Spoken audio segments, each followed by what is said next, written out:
para estar aqui hoje. Esse convite para mim chegou com um gostinho diferente, porque meu avô, por parte de mãe, é de Rio Claro e é a primeira vez que eu venho aqui. Então, era impossível não aceitar esse convite, porque também para mim é uma oportunidade de me reconectar com a história da minha família. Eu vim contar hoje para vocês aqui do Imagina na Copa, que é o meu empreendimento social. E antes de falar dele, eu queria, na verdade, contar para vocês sobre um pouco da minha história. Na verdade, antes de Imagina na Copa, eu criei meu primeiro empreendimento social quando eu tinha mais ou menos uns 4 anos. Aí vocês estão vendo nessa foto, essa pessoa, esse meu velocípede sou eu. Você vê que eu estou muito aborrecida porque nenhuma mulher, em nenhum tempo, independente da idade, fica feliz com uma barriga desse tamanho, né? Então, assim, é impossível. E aquele ali, fortão do meu lado, era o meu pai. A gente estava fazendo um passeio na Lagoa Rodrigo de Freitas, no Rio, em algum momento, lá pelo 89 ou nos anos 90. Foi nessa época que eu criei meu primeiro empreendimento social e eu vou contar para vocês um pouquinho da história deles. Eu nunca fui uma pessoa ruim para comer, né? Minha barriga é uma grande prova disso. Assim. Minha mãe nunca teve nenhum problema em me alimentar, nem nada do tipo. Mas, em algum momento, minha mãe resolveu que ia me aterrorizar, dizendo que se eu não comesse as coisas, eu ia, sei lá, estar fazendo um grande mal para a humanidade. Né? Então, um dia, estava almoçando, a minha mãe queria me dar alguma coisa que provavelmente eu não queria comer, couve, alface, né? Essas coisas que criança não curte. E ela falou, minha filha, é um absurdo você não comer o que está no seu prato, porque existem crianças que buscam comida no lixo. Elas não têm o que comer, você está aqui desperdiçando o que tem no seu prato. Aquilo poderia ter sido a coisa mais trivial, banal do mundo, ter entrado por um ouvido certo pelo outro, mas eu fiquei aterrorizada com o pensamento de que existiam crianças que buscavam comida no lixo. Pior do que isso, elas só encontravam o que a gente não queria comer. Então, eu fiquei pensando, além de passar fome, elas comem brócolis, arroz, couve. Tipo, ninguém merece, era muito ruim essa ideia. Eu fiquei muito chateada e preocupada. E foi aí que surgiu o meu primeiro empreendimento social, como eu gosto de descrever. Eu criei meu primeiro projeto de impacto social. Eu resolvi que eu ia ajudar essas crianças a se alimentarem. E a ideia brilhante que eu tive foi, se as crianças buscam comida no lixo, como eu posso fazer para dar comida para as crianças? Usando o lixo. Então eu comecei a pegar biscoitos da despensa da minha casa e ia jogar no lixo. Comidas de todos os tipos ia jogar no lixo. Eu embrulhava os biscoitos para que eles não se sujassem no trajeto, que eu imaginava que era muito lógico, entre mim e a minha casa, o lixo como um canal de comunicação e as crianças que iam ser beneficiadas por esse recurso que estava chegando até elas. É claro que só funcionava na minha cabeça, né? E crianças, elas têm um poder imaginativo muito brilhante. A minha mãe, em algum momento, descobriu, que viu que os biscoitos estavam sumindo da despensa e achou que esse era o motivo da minha barrigona estar crescendo. E não era. Um dia ela me flagrou jogando um pacote de biscoito no lixo e ela falou, o que você está fazendo? E eu comecei a chorar, né? Tendo sido descoberta no meu primeiro ato, no meu primeiro ímpeto de empreender socialmente. Eu falei, mãe, eu estou dando esse biscoito para as crianças que estão na rua, para as crianças que buscam comida no lixo. E é claro que ela não brigou comigo, ela achou bonitinho. Ela falou, minha filha, não é bem por aí que se faz. E me contou que esse era talvez o método mais ineficaz de solucionar a fome das crianças. Me levou para dar pessoalmente alimento para essas crianças por um dia. Na verdade, aconteceu isso um dia. E o que eu digo que era muito, para mim, um recurso muito abundante nessa época em que eu tinha 4 anos de idade, era esse recurso aqui, imaginação. Ao longo da nossa vida, por um motivo ou por outro, a gente acaba dividindo o nosso tempo entre imaginação e conhecimento. E as pessoas, o sistema, os nossos pais, as escolas, as universidades, fazem a gente acreditar que ter conhecimento é muito, muito mais importante do que ter imaginação. Se tem uma coisa da qual eu discordo veementemente é dessa afirmação. Imaginação é muito mais importante do que conhecimento. E assim, eu não estou sozinha nessa. Eu comecei a pesquisar sobre isso e descobri que Einstein também achava a mesma coisa que eu. Bom, é um bom partido para estar do meu lado. Ele fala isso. Imaginação é mais importante do que conhecimento, porque o conhecimento ele te prende às formas já conhecidas. Ele te prende ao que já foi testado, ao que já foi comprovado. Enquanto a imaginação ela é livre, ela te permite voar e te permite pensar em coisas que antes ninguém pensou. Então, o meu convite nessa palestra de hoje, eu vou falar sobre o Imagina na Copa. Imagina tem um sentido muito importante para mim. Imaginação é liberdade. Se tem alguma coisa que eu quero deixar com vocês hoje aqui todas as vezes que vocês acharem que não tem conhecimento para fazer algo, ou que precisam saber se é certo ou se é errado fazer alguma coisa, imagine. Só imagine que você sabe fazer e você já vão estar de fato fazendo. Foi essa imaginação que me levou a pensar que eu podia fazer alguma coisa a respeito desse cenário aqui, que era o que o Imaginando a Copa representa, né? Esse bordão Imaginando a Copa representa. Se as coisas estão assim agora, imagina na Copa, né? Se o trânsito está assim agora em São Paulo, imagina na Copa. Se o aeroporto está super lotado, ninguém se entende, todo mundo se esbarra, imagina na Copa. As coisas vão estar muito piores. Eu também estava nessa. Até a hora que a gente parou e imaginou, falou, cara, e se a gente pudesse fazer alguma coisa a respeito? A gente não tinha conhecimento para fazer, nada a respeito. Mas a gente imaginou que a gente poderia fazer algo. E algo muito simples, transformar o país para melhor. Usando a Copa do Mundo como convite. É claro que não é simples. Mas a nossa imaginação fez com que a gente se apaixonasse por essa ideia.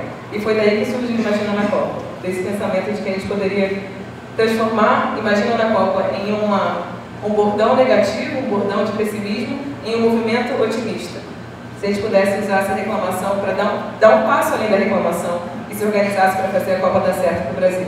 E aí tem muito menos a ver com fazer o evento funcionar e tudo ser direitinho, os turistas serem bem atendidos e os jogos, etc.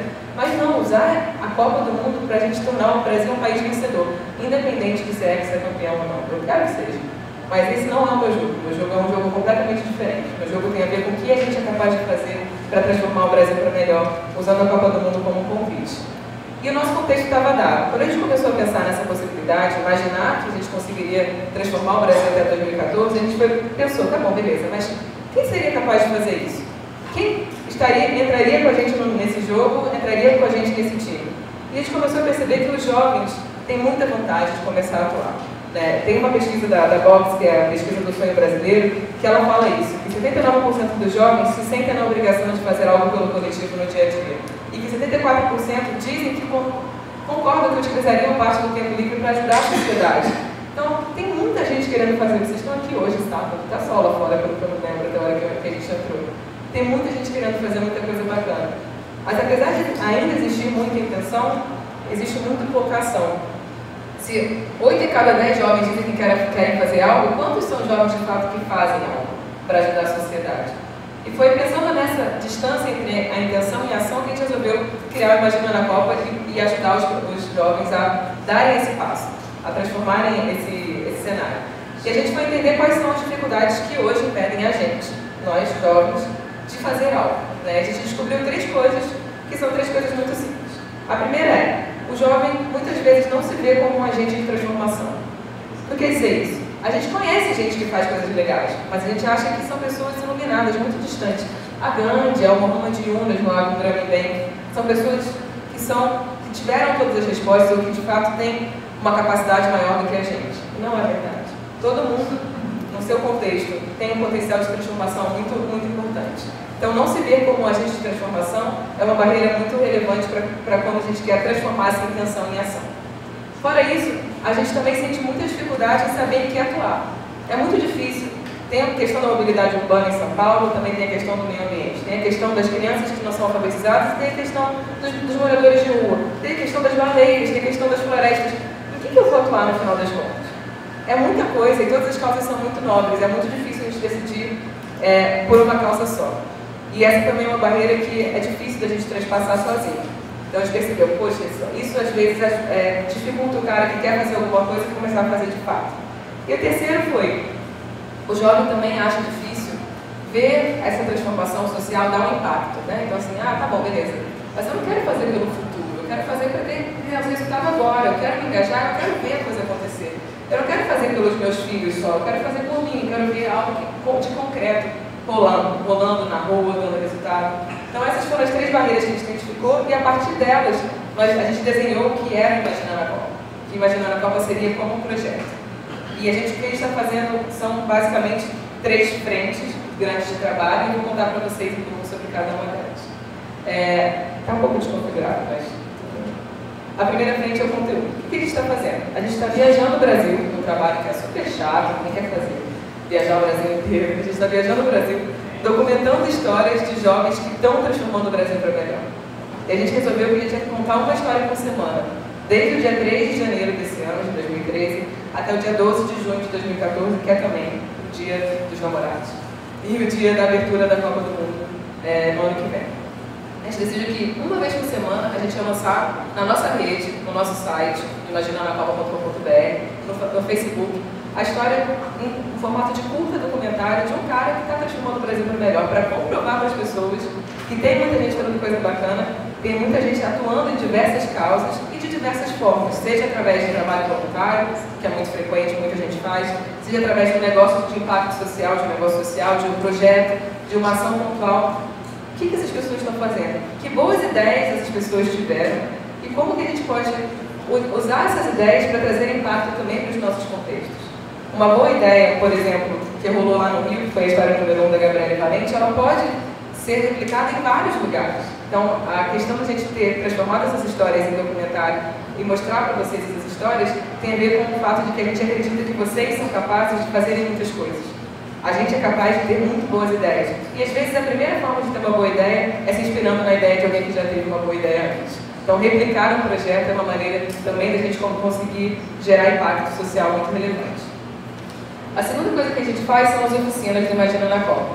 E as oficinas do Imagina na Copa são encontros presenciais em que a gente convida os jovens que querem começar a atuar, mas ainda não sabem bem fazendo o quê, para pensar sobre isso. Vamos pensar em que causa você vai atuar, vamos pensar em que forma você vai atuar.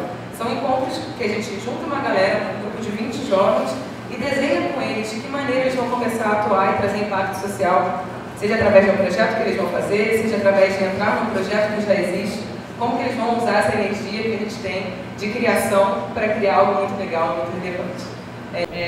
O que é mais legal das oficinas é que a gente está formulando a metodologia das oficinas para ser uma metodologia aberta. Então, todo mundo que quiser fazer e ministrar uma oficina do Imagina na Copa, a partir do mês de outubro vai conseguir baixar no nosso site e fazer uma oficina. Então, se você tem vontade de chamar seus amigos para ter essa conversa, você vai ter todo o material necessário para fazer isso sozinho, sem precisar que a gente vá lá pessoalmente esteja em muitos lugares.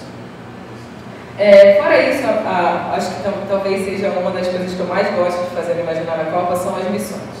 E as missões foram uma forma que a gente encontrou de dar algo muito claro, uma tarefa muito clara para as pessoas fazerem, que trouxesse impacto social muito relevante, muito rápido.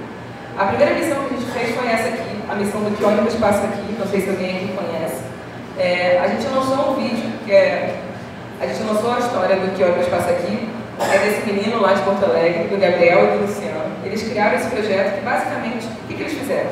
Perceberam que as paradas de ônibus de Porto Alegre não eram sinalizadas com a informação de que ônibus passa na parada. Eu não sei como é aqui em Rio Claro, mas em São Paulo, no Rio, em vários lugares pelos quais a gente passou, de fato, as paradas de ônibus não têm a informação de que ônibus passa lá. Você chega na parada, mas você não sabe que ônibus passa aqui, para onde ele vai. Então eles pensaram, bom, beleza, como a gente pode fazer para solucionar o problema dessa falta de informação? E criaram esses adesivos aqui, que são adesivos super simples, na verdade, são uma tripinha que você imprime numa gráfica e está escrito ali: por favor, escreva, que você que está aqui parado na parada de ônibus, aproveita o seu tempo e escreve aqui o número da linha que passa por essa parada, para que mais pessoas saibam. Diz também para onde que esse ônibus está indo. E eles fizeram esse projeto em Porto Alegre, a gente achou, uau, demais, fenomenal, muito legal. Por que a gente não leva esse projeto para o Brasil inteiro? E aí foi quando a gente teve a ideia de fazer a nossa primeira missão. A gente transformou uma história que a gente tinha contado no Imagina na Copa, se não me engano, na nossa 9ª semana, a história número 9, em uma missão que a gente convocou os jovens do Brasil inteiro a adesivarem as paradas de ônibus de suas cidades. Então, jovens de todo o Brasil, dá uma olhada na sua cidade, se sua parada não estiver sinalizada, a gente vai ter uma solução para você. Entra aqui, baixa o adesivo, imprime o adesivo numa gráfica e cola na parada. E aqui a gente fez um passo a passo de como funcionaria, e eu vou contar para vocês um pouquinho do resultado. Até onde a gente sabe, porque a gente só sabe quando as pessoas contam para a gente, mais de 5.000 jovens participaram dessa missão no Brasil inteiro. Foram mais de 30 cidades. É muita gente participando. As pessoas ligavam para a gente e perguntavam, beleza, como que vocês fizeram para adesivar aqui a parada em Recife? Eu falava, cara, não fui eu que adesivei a parada em Recife. Tá, beleza, mas quem foi que adesivou a parada de Recife?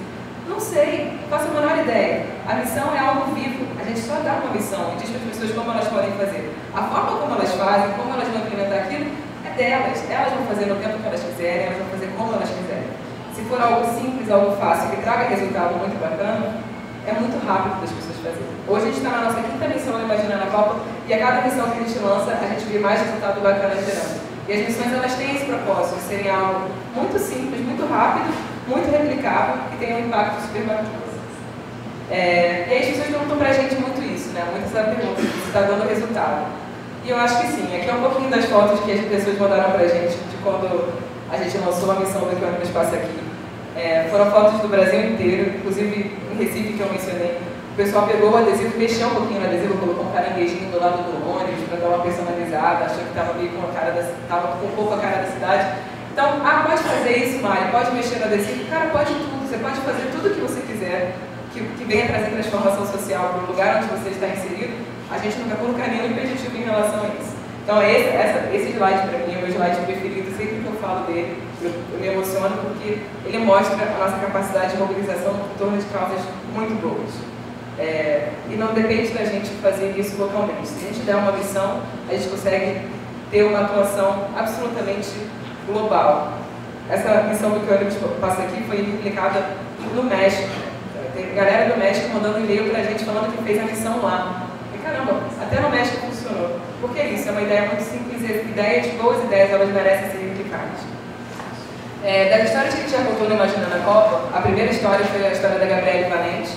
Ela se chama Gabriele Valente Feliz, ela adicionou o Feliz no nome dela por conta própria, que eu acho super digna, super legal. Ela fez uma intervenção urbana num muro na Lapa, no Rio. Não sei se alguém aqui já teve a oportunidade de ir para o Rio. A Lapa é um bairro que está passando por um processo de revitalização já faz uns 10 anos mais ou menos, e ainda tem umas áreas muito depredadas, né, do bairro. Foi um bairro de muitas zonas de prostituição e de drogas, né, há um tempo atrás. E a Gabriele Valente, ela não é carioca, ela é gaúcha, mas mora no Rio. E ela tinha uma parede enorme na frente da casa dela, super depredada, meio, né, rabiscada, com bichos e tal. E ela falou, cara, eu acho que eu vou fazer alguma coisa a respeito disso. Ela se inspirou numa boa ideia, que não foi dela, uma americana chamada Kenny Chang. E ela fez um muro, que é uma intervenção de arte urbana. Ela resolveu que ia chamar uma galera para ajudar ela a pintar o muro e fazer do muro um grande quadro negro. E ela escreveu, liberte seus sonhos. E para cada linha, ela escreveu, meu sonho é, e colocou uma linha. Né? E as pessoas podem ir lá e escrever o sonho que elas têm. A gente foi lá e gravou Gabriele Valente fazendo isso, gravou a galera que estava ajudando ela a fazer isso e se tornou uma história do Imaginando a Copa. Depois disso, a história foi replicada mais de 30 vezes. Essa história foi replicada até na Índia, e essa menina mandou essa foto pra gente, com o muro do Free Your Dreams, que ela fez lá na Índia. Então é muito legal, porque libertar seus sonhos é uma ideia boa para qualquer lugar. Ela não é específica do Rio de Janeiro, ela não é específica da Lapa, ela pode acontecer em qualquer lugar. Então, essas são as histórias pelas quais eu sou pessoalmente mais apaixonada quando eu falo de Imaginando a Copa. As ideias que têm esse potencial de replicação são muito bacanas. Hoje, além de 4 pessoas da nossa equipe que são integralmente dedicadas ao projeto, a gente conta com um grupão de 40 voluntários, que são os capitães do Imaginando a Copa, e eles estão representando o projeto em todo o país. Aceitaram o desafio de trazer de fazer parte de uma força-tarefa que tem uma meta tão ambiciosa. Né? A nossa meta, na verdade, é essa: ressignificar a Copa do Mundo como marco da atuação de jovens pela transformação do país. Então, nosso sonho é que daqui a 20, 30 anos, quando a gente pense 2014, a gente se lembre de mais do que o ano da Copa. A gente se lembre daquele ano em que os jovens se levantaram e foram lá e fizeram o país em que eles gostariam de viver. Não um país melhor, não um país consertado, mas o melhor país. E eu tenho certeza absoluta de que a gente é capaz de fazer isso. Se parecer bom, Imaginando a Copa. É isso.